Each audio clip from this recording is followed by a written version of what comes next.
Salut à tous, bienvenue dans votre JT du lundi 8 décembre et voici les titres qui seront développés dans cette édition. Ce week-end pour le Téléthon, tout le Sivom s'est mobilisé pour obtenir des dons, comme par exemple au collège Saint-Joseph où une brocante était organisée pour la première fois.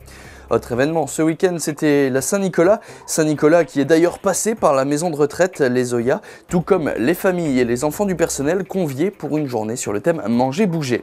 Et on terminera ce journal avec Noël à moins de 20 jours, des cadeaux au pied du sapin et du petit Jésus. Il y a encore des préparatifs.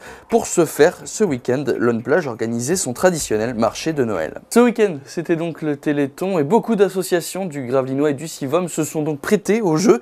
Le week-end a été rythmé entre spectacles, expositions, concours sportifs ou encore brocantes, comme c'était le cas au collège Saint-Joseph, qui organisait donc pour la première fois sa propre brocante, une opération qui a rencontré un franc succès. Et le moins que l'on puisse dire, c'est que la quarantaine d'exposants présents avaient des choses à vendre, des étals pleins pour une première édition réussie. C'est la première fois qu'on fait ça dans l'enceinte du collège. Habituellement, on organisait une autre action, mais cette année, on a décidé de changer. Et en vue, c'est vrai que ça fonctionne assez bien. Donc je pense que l'année prochaine, ce sera de nouveau une brocante. À la base de ce changement, une volonté de redynamiser leurs actions pour le Téléthon.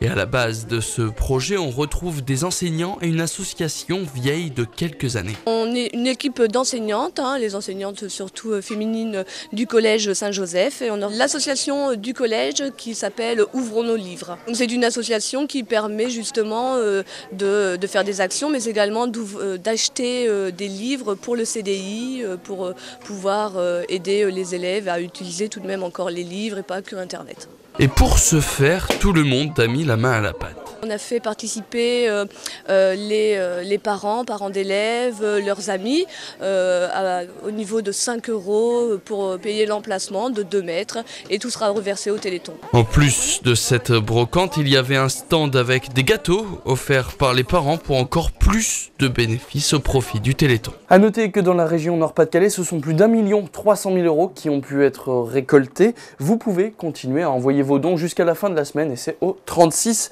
37. Autre sujet, des enfants et des ateliers sportifs dans la maison de retraite Les Oyas ce samedi à Gravelines. La Saint-Nicolas a été très animée et mouvementée pour les résidents, comme vous allez le voir. Une trentaine d'enfants ont fêté la Saint-Nicolas avec leurs aînés à l'EHPAD Les Oyas de Gravelines, mais bien loin des clichés des traditionnels échecs, Scrabble ou encore jeux de cartes. Aujourd'hui, il y avait des ateliers autour du thème Manger Bouger, un sujet choisi car touchant les deux générations opposées. Le troisième âge aussi, ces gens-là aussi manger, comme vous disiez, bouger.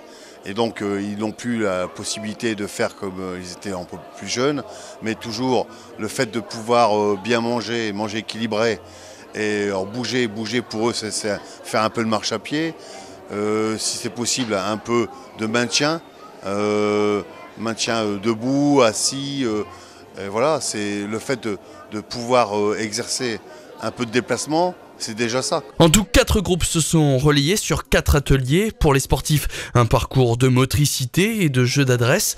Une autre partie était un jeu de dégustation d'aliments. Bref, il y avait beaucoup d'animations, sans compter Saint-Nicolas venu faire un tour avec ses amis Mini et Tic et Tac. C'est un établissement qui accueille donc les personnes âgées, donc on pourrait penser que c'est un lieu plutôt calme, mais justement on essaye de couper un petit peu cette logique que les gens pourraient avoir en disant que c'est vraiment un lieu vie, un lieu dynamique, où les différentes générations se côtoient, les enfants du personnel aujourd'hui, et aussi les familles, les petits-enfants, donc c'est l'occasion de pouvoir aussi de découvrir les lieux dans lesquels on vit tous les jours, mais avec vraiment une dynamique. Les résidents se sont eux prêtés au jeu, certains en animant les ateliers, d'autres en participant face aux jeunes, et les résultats sont discutés. Non, pas pour moi, parce que ça n'avait pas de goût. Non, ça n'avait pas de goût. Faut que c'est arrangé. J'ai pas bien vu. Ils n'ont pas trouvé, les enfants. Ah non, mais j'aurais dû avoir une plus sucrée.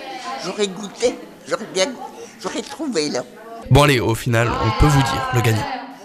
C'est les enfants.